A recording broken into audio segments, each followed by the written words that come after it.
tema da nossa mensagem, já também nos preparando para a nossa conferência, é Deus continua agindo soberanamente. E é um tema amplo, é um tema que a gente não tem como cobrir todo ele durante os próximos 40 minutos, mas nós vamos tentar estudar, olhar para alguns aspectos desse tema importante. E nós vamos começar tentando entender essa relação dos evangélicos brasileiros e o ensinamento bíblico sobre a soberania de Deus. Nós vemos, nós cantamos, na verdade nós acabamos de cantar agora há pouco, sobre a soberania de Deus, seja num tempo bom, seja num tempo mau, nós confiamos que Deus está comigo, mas muitas vezes no nosso dia a dia, como dizem, na teoria a prática é outra. Eu gostaria que você abrisse a sua Bíblia em Gênesis, capítulo 45, começaremos com o versículo 1, e diz assim a palavra do Senhor.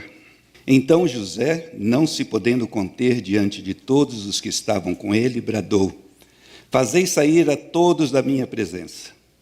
E ninguém ficou com ele, quando José se deu a conhecer a seus irmãos. E levantou a voz em choro, de maneira que os egípcios o ouviam e também a casa de Faraó. E disse a seus irmãos: eu sou José, vive ainda meu pai? E seus irmãos não lhe puderam responder, porque ficaram atemorizados perante ele. Disse José a seus irmãos: agora chegai-vos a mim. E chegaram-se. Então disse: eu sou José, vosso irmão, a quem vendestes para o Egito.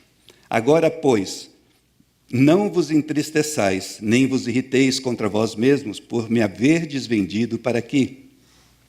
Porque, para a conservação da vida, Deus me enviou adiante de vós. Porque já houve 2 anos de fome na terra, e ainda restam 5 anos em que não haverá lavoura nem colheita.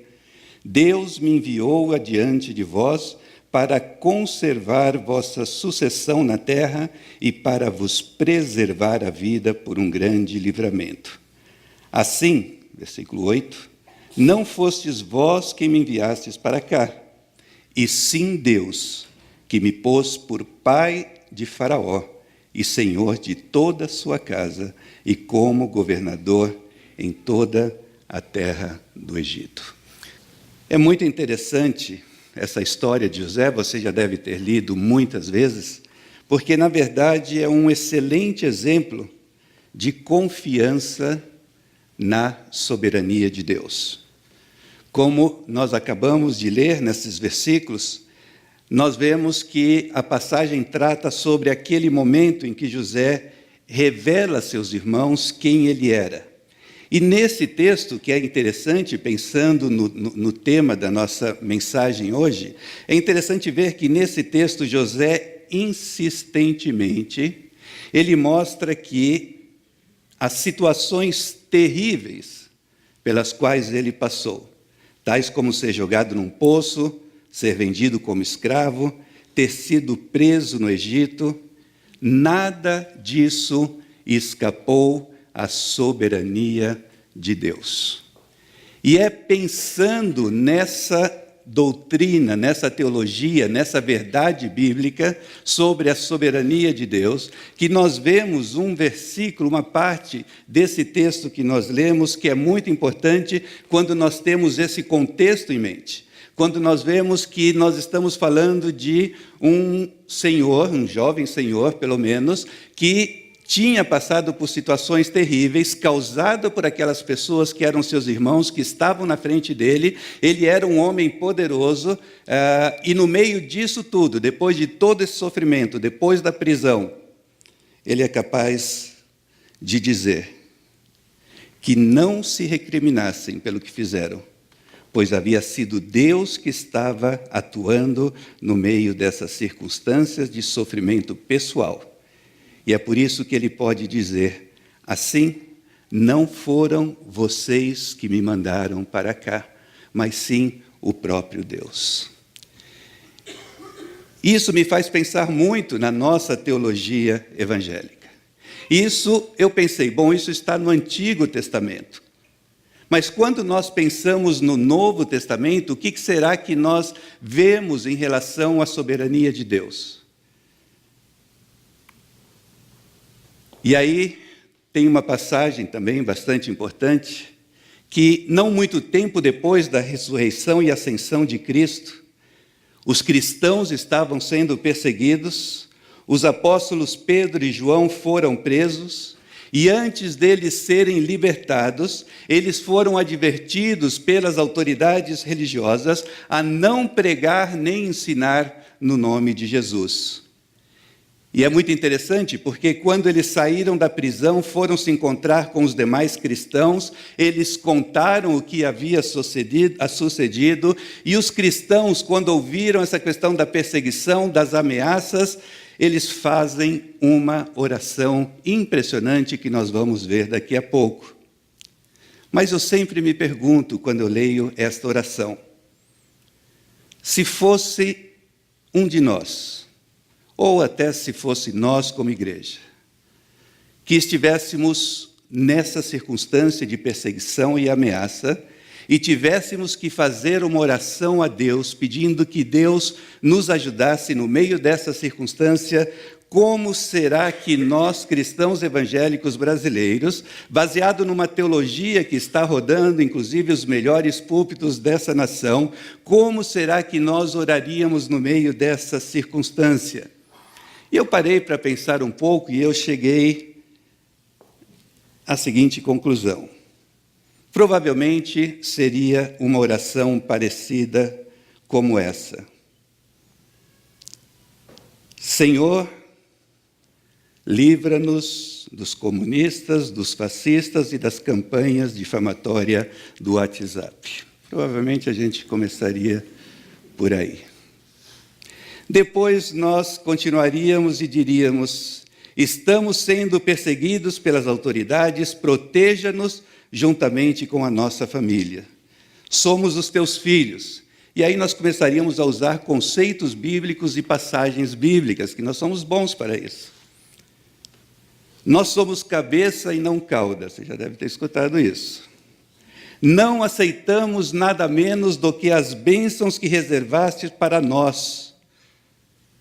Nos agarraremos a ti, Senhor, e não permitiremos que te afastes até que nos conceda o que nos prometestes. São conceitos bíblicos. Nada do que foi dito até aqui, fora do WhatsApp, você vai conseguir encontrar na Bíblia. E depois a gente começa a dizer algumas coisas que nem a gente entende, como endireita, Senhor, as nossas veredas. Depois você me explica. Livra-nos do laço do passarinheiro. Quantas vezes você já orou para Deus te livrar do laço do passarinheiro? E é capaz que você não sabe o que é isso, né? Tu prometeste que 1000 cairão ao nosso lado e 10.000 à nossa direita. Que nada de mal nos aconteça, em nome de Jesus. Amém. É uma oração com conteúdo bíblico. Mas será que, pensando na soberania de Deus, é uma oração verdadeiramente bíblica? Porque quando nós olhamos a forma que a igreja primitiva orou, e nós vamos ver aí eu quis colocar na tela para que você acompanhe, é uma oração totalmente diferente daquela que possivelmente nós teríamos orado nessa circunstância de perseguição.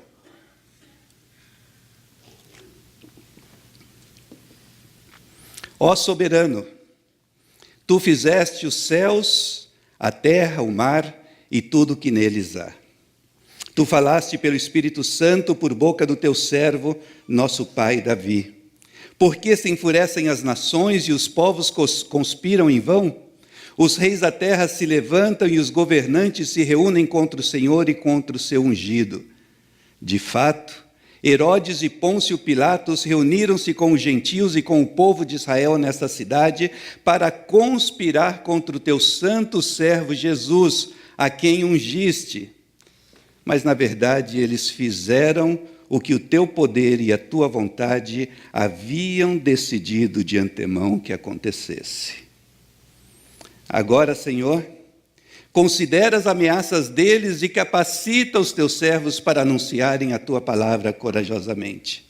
Estende a tua mão para curar e realizar sinais e maravilhas por meio do nome do teu santo servo Jesus. Depois de orarem, tremeu o lugar em que estavam reunidos. Todos ficaram cheios do Espírito Santo e anunciavam corajosamente a palavra de Deus. Um pequeno contraste quando nós vemos o conteúdo daquela hipotética oração dos cristãos brasileiros no meio da perseguição, e quando nós olhamos para o conteúdo dessa oração que foi feita pelos primeiros apóstolos, pelos primeiros discípulos, na igreja primitiva. Nós vemos que, quando olhamos o conteúdo, que Deus é o Deus soberano, Criador dos céus e da terra, que apesar da maldade feita pelos homens contra Jesus, isso não o afetou, mas pelo contrário, contribuiu para que a soberana vontade de Deus se cumprisse, de acordo com o que Deus havia predeterminado na eternidade passada. Diante das ameaças das autoridades, os cristãos oram para que, no meio da perseguição, Deus lhes capacitasse a anunciar a palavra com coragem, e pedem a Deus que continue curando as pessoas e realizando sinais e maravilhas em o nome de Jesus. Eles não estavam preocupados com seu próprio bem-estar, mas em cumprir uma missão que teria como resultado final o benefício espiritual daqueles que ainda não haviam escutado as boas novas do Evangelho. Enquanto a hipotética oração que nós evangélicos brasileiros teríamos feito numa situação de perseguição, baseado numa teologia contemporânea, mesmo contendo menções a vários conceitos e passagens bíblicas, na verdade aquela oração mostra ufanismo, ensimesmamento, não existe essa palavra, mas vocês entendem, e uma compreensão teológica equivocada sobre as promessas e sobre a soberania de Deus. Porque Deus afirma de maneira muito clara, em todo o Antigo e em todo o Novo Testamento, que em qualquer circunstância, Deus tem domínio, Ele tem autoridade, Ele é poderoso, Ele governa e sempre está no controle, como nós vimos nas passagens que nós lemos, tanto no Antigo como no Novo Testamento. Mas, infelizmente, nós temos que nos perguntar o que nós acabamos fazendo com o conceito bíblico da soberania de Deus. E nós, cristãos evangélicos brasileiros, pelo menos nas últimas décadas, temos deturpado esse ensino sobre o Deus soberano. E é óbvio que Deus abençoa, nós sabemos disso, nós sabemos que Deus protege, nós sabemos que Deus prospera, porque isso nós encontramos em diferentes passagens da Bíblia, mas através de uma hermenêutica, através de uma interpretação equivocada e de usarmos versículos que estão fora do contexto, nós chegamos à conclusão de que nós estamos no controle e não Deus. E por que eu estou dizendo isso? Vocês talvez se lembrem que há algum tempo eu falei sobre a influência do sistema de valores da nossa sociedade sobre a teologia evangélica brasileira.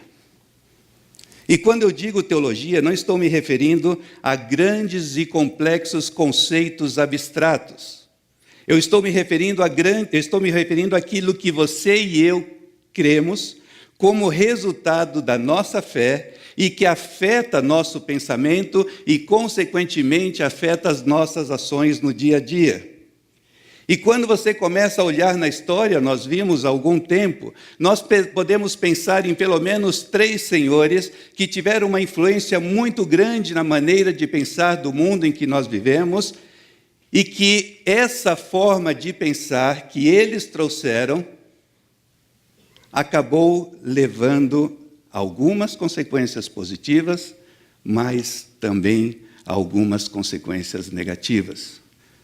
Por exemplo, pelo fato de que o ser humano foi elevado a uma posição de centralidade e não Deus, pelo fato de que John Stuart Mill acabou ensinando que nós tínhamos que fazer decisões que nos levassem a ter o menor nível de dor e o maior nível de prazer, nós acabamos vivendo em um mundo onde o egocentrismo, o individualismo, o hedonismo e o conceito de que está tudo sob nosso controle é uma realidade diária nas nossas mentes. E, infelizmente, esses conceitos negativos que surgiram das ideias humanistas acabaram penetrando na nossa teologia e acabou afetando a maneira que nós entendemos o conceito da soberania de Deus. O cristianismo, pelo menos em alguns círculos, passou a ser um sistema que pode ser utilizado para que as coisas funcionem e a vida seja mais prazerosa. Deus existe para satisfazer-nos, e é interessante que um certo autor chama isso de a lei da linearidade. Ou seja, se eu estiver no ponto A e quero ir até o C, obviamente eu tenho que passar pelo ponto B. Em outras palavras, se estou tendo problemas no casamento, se eu estou vivendo situações complicadas de saúde, se eu estou tendo dificuldades financeiras, a lei da linearidade me diz que se eu cumprir algumas regras, tais como me comportar de certa maneira, dar o meu dízimo, e continuem dando dízimo, por favor, participar de determinados cultos, Deus terá, ênfase na palavra terá, Deus terá que conceder-me o que eu quero e tirar-me dos problemas que, na maioria dos casos, eu mesmo arranjei. Eu sou naturalmente atraído à lei da linearidade porque isto, supostamente, me permite um maior controle da situação. Eu passo a ser soberano. Eu sei o que devo fazer para conseguir aquilo que eu quero. E Deus entra nessa fórmula somente como alguém que pode fazer com que a minha estratégia funcione. E quando nós começamos a pensar dessa maneira,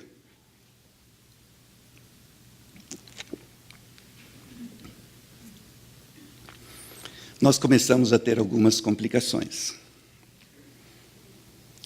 Porque se nós pensamos dessa maneira, de que a lei da linearidade pode funcionar e eu posso obrigar a Deus a fazer certas coisas a meu favor, como podemos explicar a situação de muitos pais e mães que, com todo o coração, fizeram o melhor para os seus filhos, oraram muito, lhes deram atenção e que, mesmo assim, seus filhos escolheram a rebeldia, uma gravidez prematura ou mesmo as drogas? Como explicar que irmãos totalmente entregues a Deus morrem jovens como resultado de uma doença ou de terríveis acidentes? Como explicar que homens e mulheres que servem a Deus com todo o seu coração enfrentem grandes problemas familiares, fiquem doentes constantemente, passem por tremendas dificuldades financeiras, se deprimam, cometam erros no ministério e vivam inseguros depois de anos dedicados a viver para Cristo da melhor maneira possível? Estão pecando? Estão deixando de seguir as regras da lei da linearidade? Ou será que existe a possibilidade de que nós, evangélicos brasileiros, entendemos mal e temos uma teologia equivocada? Será possível que talvez essa lei da linearidade não seja o que deve reger os cristãos? E é óbvio que você e eu devemos fazer o que é correto. Nós devemos ter uma vida ética e moral que seja digna do privilégio de sermos chamados filhos de Deus. Porém, qual é a minha e a sua motivação?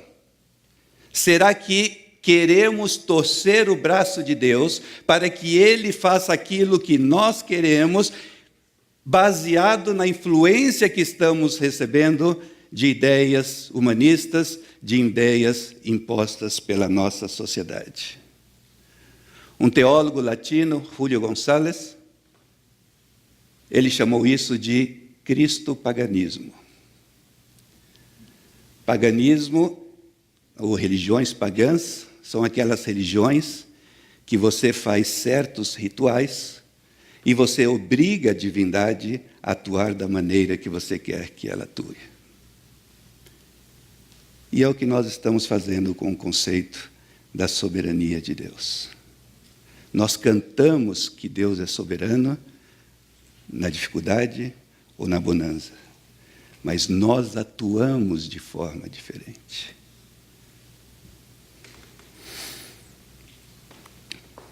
Com tudo isso, na esfera pessoal, nós passamos, na prática, a termos uma teologia em que eu passo a determinar, eu tomo posse, eu defino o que eu quero. Passamos a viver como se Deus tivesse deixado de ser soberano. E pior ainda, não conseguimos entender que Deus é soberano, inclusive quando há sofrimento, dificuldade ou perseguição, como era o caso de José e sua traumática ida para o Egito, ou na atitude dos discípulos de Cristo quando estavam sendo perseguidos. Os pais da igreja, que foram grandes teólogos que viveram nos primeiros séculos da era cristã, temia que Deus não lhes enviasse provas e tribulações, pois eles tinham a plena convicção que era assim que Deus trabalhava no caráter deles e os fazia mais parecido com Cristo, e porque eles tinham a plena convicção de que Deus é um Deus soberano. Eles não determinavam nada. Quem determina é o Deus Criador dos céus e da terra. Só que além de consequências ou implicações na esfera pessoal, quando nós perdemos de vista o conceito realmente bíblico sobre a soberania de Deus, existem também consequências na esfera global. Vocês viram no começo que o tema da nossa conferência é alcançando os não alcançados em um mundo urbanizado. Obviamente, todos nós sabemos que Jesus nos deixou o mandamento de fazer discípulos de todas as nações ou de todas as etnias. E você também já deve ter escutado falar que essa palavra, todas as nações ou etnias na Bíblia, não se refere, por exemplo, ao Brasil como nação, não se refere a Portugal como nação, mas se refere àqueles grupos étnicos que nós encontramos no Brasil, como, por exemplo, os indígenas, ou em diferentes partes da Ásia, do Oriente Médio, ou mesmo da África. E nós temos que fazer discípulo de cada um desses grupos étnicos espalhados pelo mundo que ainda não escutaram a mensagem do Evangelho. E para medir esse avanço da igreja na direção do cumprimento deste mandamento de Jesus, o termo não alcançados passou a ser usado pelos missiólogos para tentar definir quais são os povos ou etnias ao redor do mundo que ainda não foram alcançados com a mensagem do Evangelho. Então, quando nós pensamos no tema da nossa conferência e nós falamos sobre quais são os povos não alcançados, quais são os grupos étnicos alcançados, nós precisamos pensar nessa definição. É um grupo étnico onde ainda não existe uma comunidade cristã forte o suficiente para evangelizar o seu próprio povo. Normalmente se entende que um povo é não alcançado com o Evangelho quando 2% ou menos da população é cristã evangélica. Então, quando nós pensamos em povos não alcançados, é isso que vem à nossa mente. Mas também no título da nossa conferência, você vai ver que nós estamos preocupados com alcançar os povos ou os grupos étnicos não alcançados em um mundo urbanizado. Isso significa que nas últimas décadas houve um êxodo rural. Mais e mais pessoas estão vivendo nas grandes cidades e, segundo os estudiosos, até o ano 2050, pelo menos 80% da população mundial vai viver nessas grandes cidades. E é interessante que aí nós deveríamos estar vendo a soberania de Deus. Deus continua agindo. E os estudiosos têm chamado isso de que existe uma porta aberta para testemunharmos de Cristo. Algumas grandes cidades do mundo são chamadas de cidades portais, já que elas estão concentrando um grande número de pessoas que, como consequência do êxodo rural que nós mencionamos e das grandes ondas migratórias das últimas décadas e dos grandes problemas sociais e das guerras e das perseguições, essas pessoas que pertencem a esses grupos étnicos que ainda não escutaram o Evangelho estão indo para grandes cidades como Londres, Paris, Berlim, Nova York, etc., etc., e estão à nossa porta, e as portas estão abertas para que possamos alcançá-los com o Evangelho de Jesus. Em Apocalipse 3:8, nós vemos o Senhor dizendo: eis que tenho posto diante de ti uma porta aberta, a qual ninguém pode fechar. E as cidades portais são uma grande porta aberta dentro da soberania de Deus, para que nós, como cristãos de uma grande cidade, nós, como cristãos urbanizados, possamos dar aquilo que Deus nos deu, para que esses grupos não alcançados possam ser alcançados com o Evangelho. E é interessante, nós poderíamos mencionar muitos grupos, mas dá uma olhada só nessa lista inicial. Quando nós pensamos, por exemplo, nos afegãos, 0,01% de cristãos evangélicos numa população de quase 10 milhões de pessoas. E por causa da situação de penúria, de desastre, de guerra, de perseguição, de dificuldades que eles enfrentam no seu próprio país, essas pessoas estão correndo para as grandes cidades do mundo. Argelinos, 0,9% numa população de 28 milhões. Os ansares da Índia, 0% de cristãos evangélicos numa população de 10 milhões de pessoas. Árabes iraquianos, birmanês. No próximo slide, você tem uma lista aí que você não consegue nem ler. Cada um desses nomes, existem representantes dessas tribos, povos e línguas, que por conta das circunstâncias históricas mundiais, estão fugindo para as grandes cidades. Lá onde eles estavam, não era possível, ou era muito complicado, difícil, alcançá-los com o Evangelho. E Deus está fazendo, na sua soberania, com que essa circunstância mude. E quando olhamos para essas estatísticas, da perspectiva da soberania de Deus, como eu disse, nós começamos a entender que isso é uma incrível porta aberta que Deus está nos mostrando. Mas da mesma forma que na esfera pessoal nós temos como resultado da nossa teologia dificuldades para entender que Deus reina e está no controle, mesmo no meio de provações, na esfera global, nós também temos dificuldades para perceber a ação soberana de Deus no meio das guerras, conflitos, o êxodo massivo de milhões de pessoas. Eles estão buscando abrigos nas grandes cidades e eles estão em busca de esperança.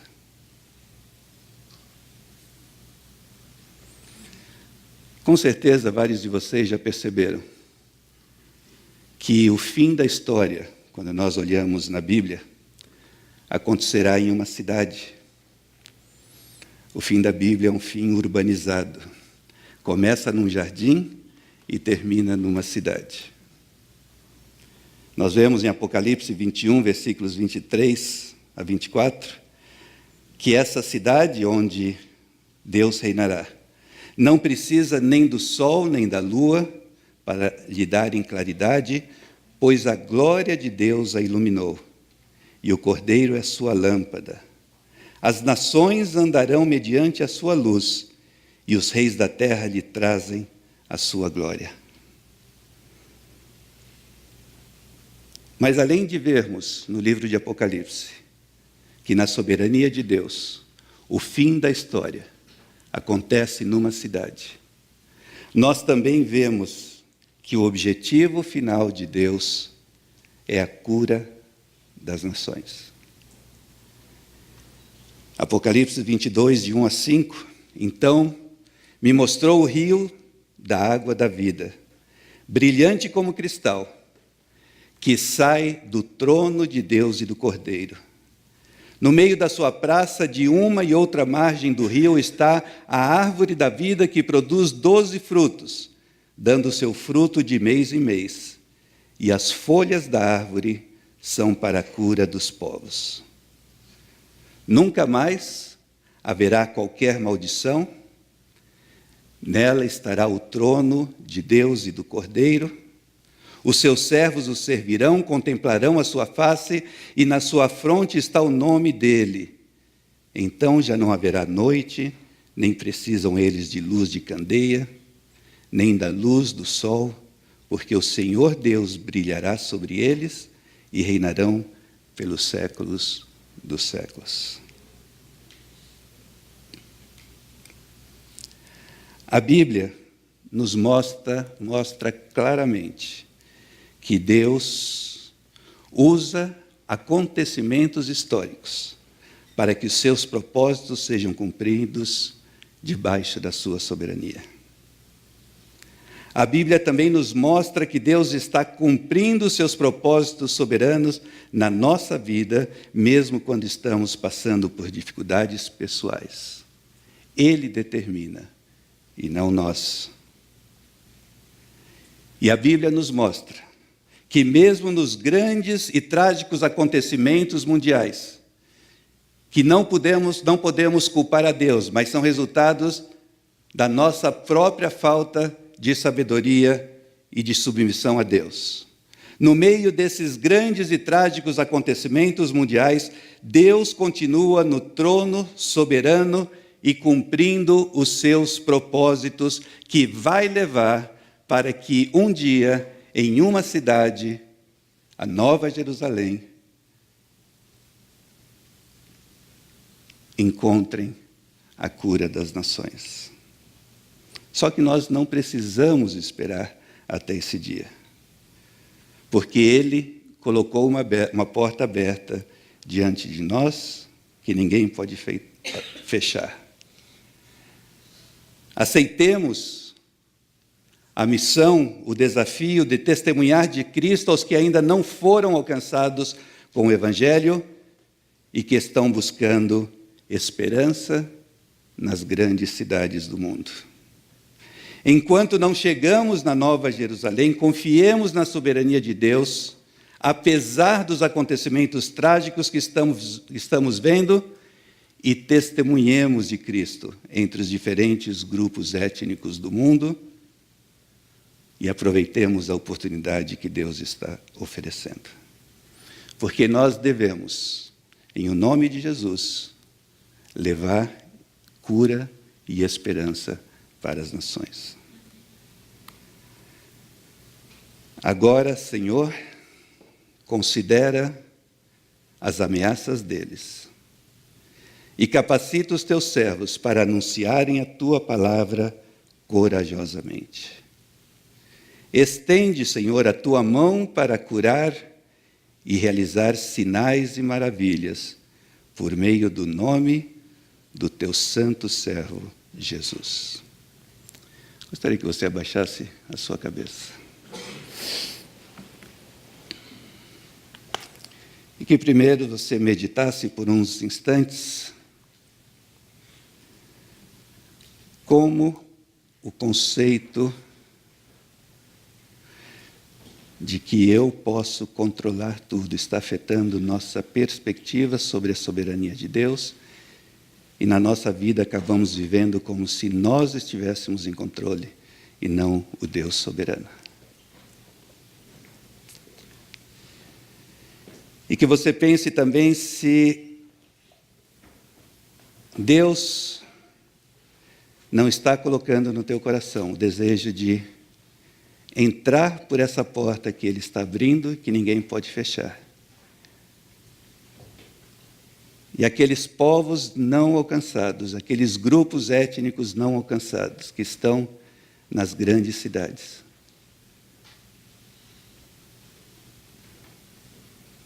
Que Deus possa usar cada um de nós e usar essa igreja para a sua honra e glória. Senhor, nós queremos primeiramente, Senhor, como corpo de Cristo, nos ajoelharmos, curvarmos a nossa cabeça diante de Ti, arrependendo-nos, Senhor, se por acaso, em algum momento, nós quisermos tirar a soberania que é Tua. Pai, que a influência do mundo que nos rodeia com suas perspectivas não influenciem a nossa teologia e que possamos continuar olhando para Ti como aquele que está no trono, que governa, que é Deus soberano, Criador sobre todas as coisas, e que nada acontece na nossa vida sem a Tua permissão. E ajuda-nos também a olharmos, Senhor, para o mundo em que vivemos, que apesar de guerras, perseguições, êxodos massivos populacionais, possamos ver que Tu colocaste diante de nós uma porta aberta que ninguém pode fechar. Continue falando, Senhor, durante essa semana, aos nossos corações, e continue falando também no fim de semana que vem, durante a conferência.